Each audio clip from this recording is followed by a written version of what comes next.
Good morning. It's November 1st today, and we are in Ezekiel chapter 1. But before we start with that, I just want to remind you what we're doing. Why are we doing this?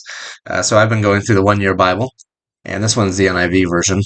You can find this in a lot of different versions, but I like it because it has an Old Testament passage, a New Testament passage, Psalm, and a proverb for the day. And so I basically put this together because I wanted my boys to have a daily devotional from Scripture, but you guys are welcome to look along as well. If you're not one of my children, that's okay.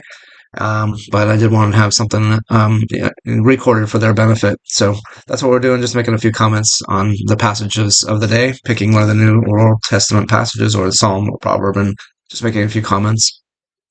So today we're starting Ezekiel. It's a long book, but and somewhat of a foreign book to us. Even the way that it is put together, having a lot of different visions of heaven, this is unusual for us. I actually had somebody in church come up to me this weekend and tell me that they strongly disliked Ezekiel. So I hope that that would not be our attitude towards it. I mean, I think it might be better for us to say something like, "I fail to appreciate it." Because the problem, if we don't like Scripture, is with us, not with Scripture.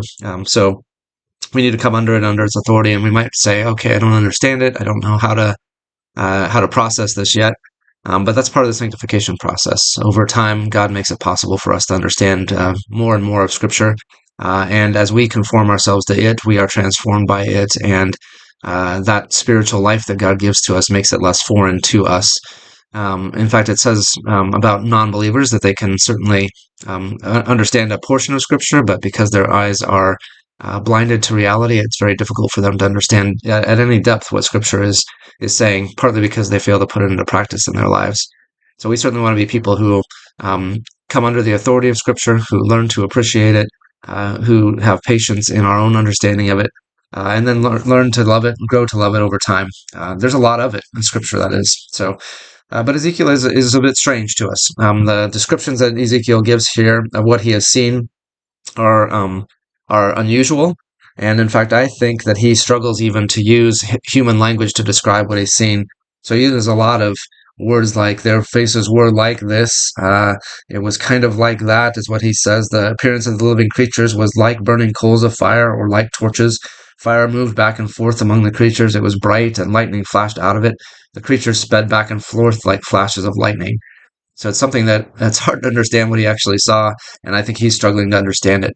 But to me, that makes perfect sense because we are time-bound human creatures right now living on Earth, and we have limited capacities for understanding the spiritual realm at this point.